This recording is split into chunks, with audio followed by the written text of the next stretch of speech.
Okay, so call me a contrarian, but I really don't like it when somebody else tries to make up my mind for me by telling me that I can't play a game, that it's completely unplayable, that it's just like hot garbage sitting on a plate somewhere in the middle of the sun.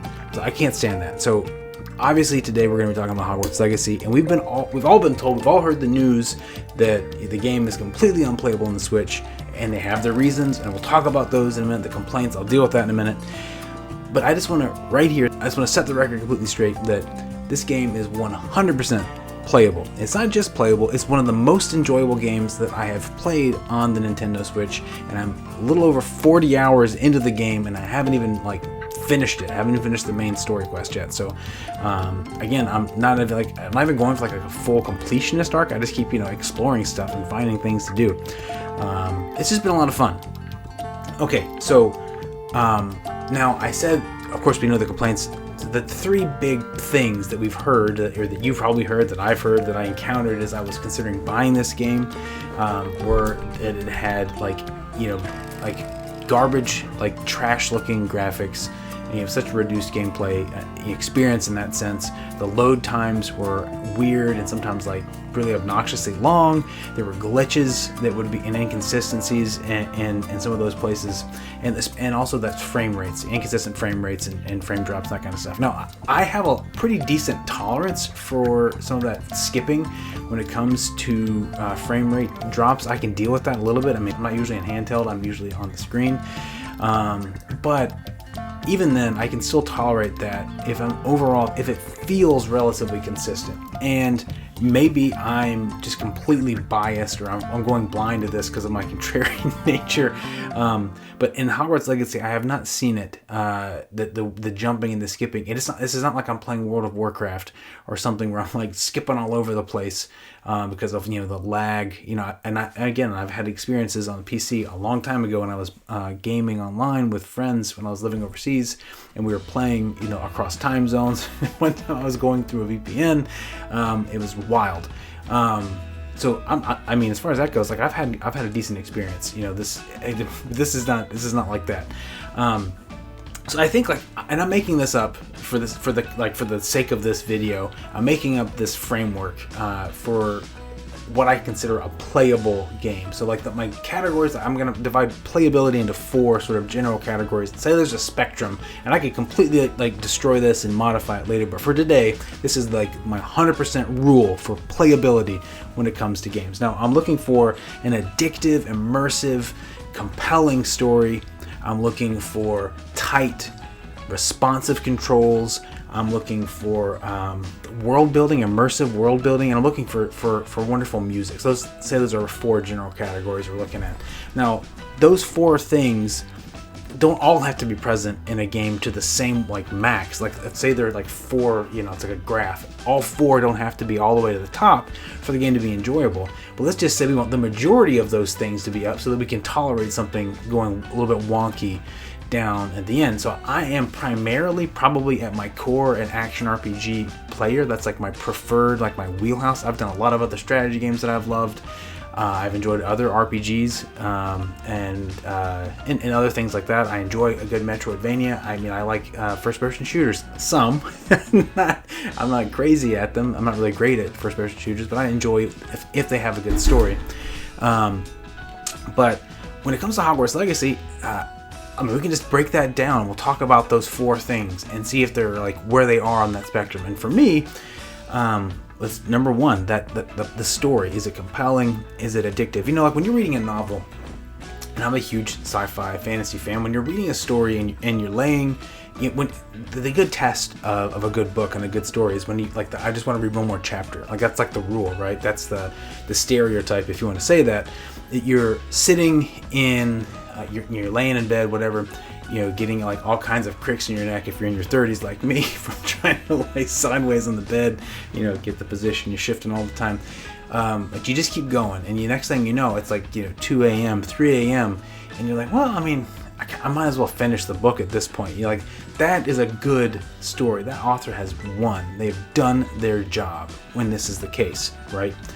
The game nails this sort of compelling story I mean, it's not the most like staggering storyline ever, but it hits it enough. Like, I'm interested in the story, I'm interested in the world building, I'm interested in lore. I want to understand more about Lord, sort of this gimmick at the beginning of being, this ancient magic thing. You want to understand more about, what's going on with this like goblin, like all this stuff, like this sort of, without giving any spoilers here, you want to know like, why is this guy starting, his school journey so late? If you've read the books, you know enough to know like, nowhere in the series is this mentioned. So like on the one hand, like, is this like just a random thing we're adding in later? Is this like a retcon, or is this something that like, can the world building tolerate this as like a new revelation, if you want to say it that way, to the like sort of the wizarding world? Can we tolerate that? And I think it does that beautifully. And I want to know more about the stories I'm going along. I'm enjoying, sort of picking up these pieces, and the overarching, like the meta narrative is interesting, and all of those subplots, they're also interesting. Not all the characters, like, in every story, in every game, NPCs are NPCs. You don't really care about all of them. But there's enough of believability, and there's little fun little nuggets as you're walking through the halls or you're in a town, whatever, and there's a conversation happening between two NPCs that it's kind of relatively relevant to the plot, and there's also little bits where it's neat to see the little touch that the developers use, where as you're going along, the like things that are having to do with events that have happened in the game are still mentioned. So like some of that is like basic, but we appreciate like the compounding effort of all of these sort of touches kind of going together. I appreciate that sort of thing. There's little like attention to detail on a writing, and on like the way the story comes together, meeting with the gameplay experience and the players interaction with that. I think that works really well, and I enjoy that. Now, when it gets down to controls, the controls on Hogwarts Legacy are intuitive. I mean, nothing in them, it's nothing crazy. Like you jump, the jumping feels good. Little stuff. Once you get to the point where you're mounting, brooms or beasts, like that feels normal. I mean, that works really well. Flying is a little bit was for me, the dynamics of learning to fly were kind of weird. But you can modify those controls if you want, and you map that out slightly differently if that's something that you need to do. But I mean, it's playable, right? Like, it's just that was a me problem, not a game problem. Nobody else online is complaining about like the difficulty to fly. It's just it's a jump to controlling your character in the air with different axes, different axes, where you're flying up in the air and stuff. So that was a jump. That was a little bit different, but I mean, I could tolerate that. That was me again, not the game. And the placement of action buttons, the attack buttons, defend buttons, all of those things. Once you get through that initial sort of tutorial piece where you're going through like the early levels, kind of getting to know the beginning of the story and all of that stuff, it makes perfect sense. And it's consistent, and so that's great. So tight controls are there. Now, what about the world building? Obviously, this is a beloved franchise. So many of us, sort of. I didn't cut my teeth in Harry Potter. I'd already been a reader. I read Lord of the Rings. I had been reading read The Hobbit and then Lord of the Rings, and I'm reading my mountains of Timothy Zahn novels and whatever. I was going to the library, coming back with stacks. My summer reading was really fun. But when I got Harry Potter when I was in middle school, that it was a part of my childhood. It was a wonderful part of that, and so we know this world well if you're readers of it, right? And so having read it, having a familiarity of the world, there's always a risk of it like not sticking that landing. And so that is definitely a risk with a franchise like this. And I think they did a wonderful job of giving you just enough immersion. It's believable enough. Like, there's things that I'm like, is this how that would work? And why is, like the whole like relation to Hogwarts and Hogsmeade, I read through the series again recently. I was like, I don't know if is this how that works? That's still not how I picture it in my brain. But what do I know? That I think little stuff like those are fine, sort of, I guess you could say, inconsistencies, because you don't actually get to explore much of the world in the book, and you do get to explore a lot of it, obviously in the game when you're going through, the environment surrounding Hogwarts and stuff. So, again, that was great.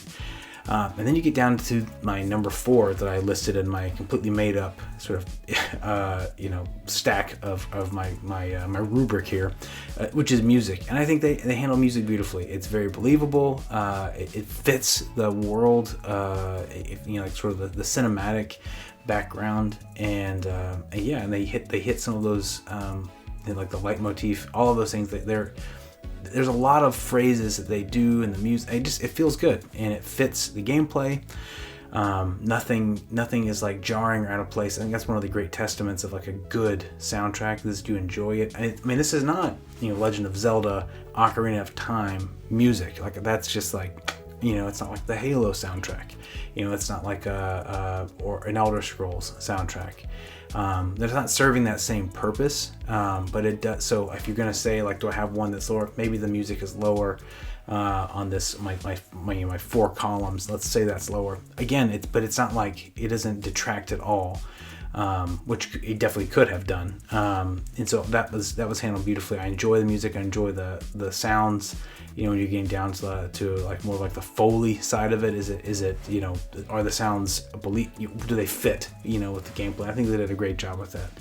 Now obviously this isn't like the perfect chef's kiss of a port in some ways, because there are some like inconsistencies to the way that our experience as Switch gamers is to like someone who's on a Steam Deck or someone who's playing on PlayStation or the Xbox versions of this game, and that's completely, again, fine, because the developers never pretended that it was going to be a completely like uniform experience on every console. I mean, especially like if you're looking at it from a PC standpoint, some people are gonna be playing the way I always did on a PC, like barely hitting the minimum specs for the game to work. So all those things are you have every bar slid down as low as possible, so that you can get through the game. And man, is that not fun when you see like your friend who has a nicer computer to you, that's what the game was supposed to look like. Wow. I mean, like the first time I played Skyrim, holy cow, like that was my Skyrim experience was not as it should have been, but it was still like I got through it, I enjoyed it, anyway. So in that sense, like of course there's a trade-off. But I do want to say that I'm incredibly grateful for the work that they put into actually porting the game and not making some kind of like horrible cloud service like monstrosity where we'd have to basically you put the card in and it's downloading the whole thing. I mean, like that would have been a garbage experience. And so I'm so grateful that it wasn't that it is a fully, completely ported game that was made to work within the frameworks of the Switch. And now, like as I've seen gameplay footage online of different platforms, I could definitely see that going from the experience where there's more of a seamless map loading time, like there's places go in and out of the castle that are you have to actually go through a loading menu and you're loading, get into another whole map. Like some of that seems like these. Why is this, what makes this a time when I have to go through the map versus, other load screens? Okay, fine. But I can tolerate that. One, because I haven't experienced, it's not a trade-off. I'm not playing on another platform as well. But at the same time, like I could see why that would bother, why that would be like a detraction or whatever. Like why you'd be like, that'd be really aggravating. But again, like not enough that I would be like, it doesn't inhibit my ability to get into the story, to enjoy, like the thrill of leveling up a character, of kind of making, doing what you're doing to get through the story and all of that. So, I think that's a really, really, important thing for us to remember. And again, like I'm not defending develop like a practice of making substandard ports. I mean, obviously if you play Breath of the Wild, you play Tears of the Kingdom, these games are absolutely gorgeous. They're just perfect for me experiences. But they're first party games. Nintendo dialed in to work on the hardware. And that's not usually going to be the case for a third-party developer or an indie developer, especially because it would be crazy. You're limiting yourself. I mean, while the Switch is a massive market demographic, like why would you do that? Why would you cut yourself off from like the entire Steam network? So yeah, like 100%. Okay, so I guess my bottom line here is that if you're a fan of the Harry Potter franchise, if you grew up reading the books, if your middle school was filled with sort of these fun forays into this kind of light, just well-built world, then you owe it to yourself. If you haven't played this game and you only have a Switch, pick it up on the Switch. Like, don't let anybody naysay you into this to think that you have to have a different experience than you're going to get. It's completely enjoyable. It's 100% worth it. Now, it goes on sale all the time. And maybe this is not going to be the case once the Steam 2 once the Switch 2 comes out. Maybe that won't be the case then, but it's the digital download deluxe edition is going on sale all the time. I picked it up for around $20 when I got it because it had gone on sale. Now, I usually prefer to get physical cartridges of the best of games that I really enjoy, and so at some point, because I've enjoyed this game that much, I will consider if I could pick it up a used copy or just get a good deal on sale for the physical cart. I'll definitely do that. But I've enjoyed having it. The convenience of digital content is like that. I'm not having to flip out the cartridges, especially again because I'm not always playing in handheld mode.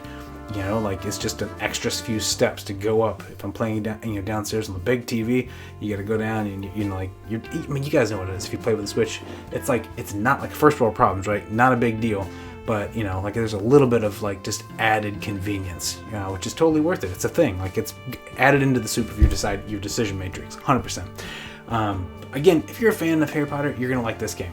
It's gonna scratch your itch of wanting to see what it's like to do the things that characters do, but it also doesn't feel like you're LARPing, which sounds weird to say, but I think you know what I mean.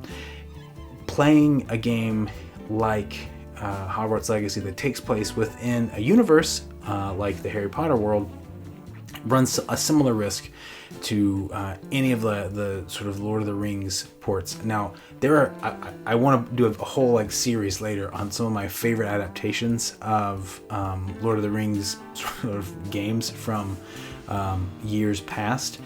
But that's not this video, so we're not going to go too much further than that. But that world, that franchise, it can come across like completely campy and horrible if it's done wrong, which is a complete disservice to the source material. Now, the same can be said for a game like this, where it could have gone a really horrible direction, but they were very faithful to the spirit of the books in a lot of ways. There's things that I would have done differently if it was me, 100%. But the beautiful thing is that it wasn't me, and we got this game instead, because if it was mine, there would have been like 5 million other problems, right? So I definitely encourage you to watch the sales, pick it up, use. It's worth. I think is it worth the full? I would say that the base game was definitely worth full price. Is the deluxe edition worth the extra, price point? I don't know. So with the deluxe edition, you're getting some Dark Arts related DLC content, so some different things. You get a Thestral mount, which that's cool. And there's some other things that you get, and maybe it's worth it. I don't know. I don't know. but it was picking it up. The deluxe edition was cheaper than buying the base, the base game. So I was like, it's a no-brainer. Like you pay less for more. This is wow, capitalism at work. So I that's what I did. But is it worth full price? I probably wouldn't pay full price for. That's just me. So maybe your miles are if you want to play, a Dark Arts, if you want to be a Dark Wizard and you want this cool swag, there's some pretty cool. Some of the clothes are cool, and totally do it. But I don't know. That's just me. I haven't worn any of the Dark for this playthrough anyway. My character has not really worn hardly any of the Dark Arts related clothing that I've picked up, because it just doesn't fit the character's story. Again, you would be faithful to your character's playthrough. So all that to say, pick the game up. It's 100% worth playing. And is it worth getting now, so close to the Nintendo Switch 2 coming out? Yeah, because it's gonna, like 9 out of 10, we're like 90% sure it's going to be backwards compatible for a game like this. Again, there's going to be games that probably won't be. We'll have a whole other video where I'll talk about sort of my hopes and fears for the Switch 2. But I definitely think it's worth it, because even if you have a Switch now, it's worth playing while you wait on the Switch 2 to come out, and you're saving your pennies to buy that when it comes out. You know, however much it is. I'm not looking at leaks. Maybe you are. But that's all I got for you today. Pick up the game. Please leave a comment in the comments below if there's another game you'd like me to review a little bit more. If you like Hogwarts Legacy on the Switch, you want to talk more about your favorite stuff, also leave that down there.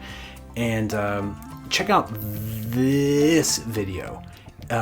This one I think you might like, and YouTube will think you like this one over here. So check those out, and we'll see you in the next one.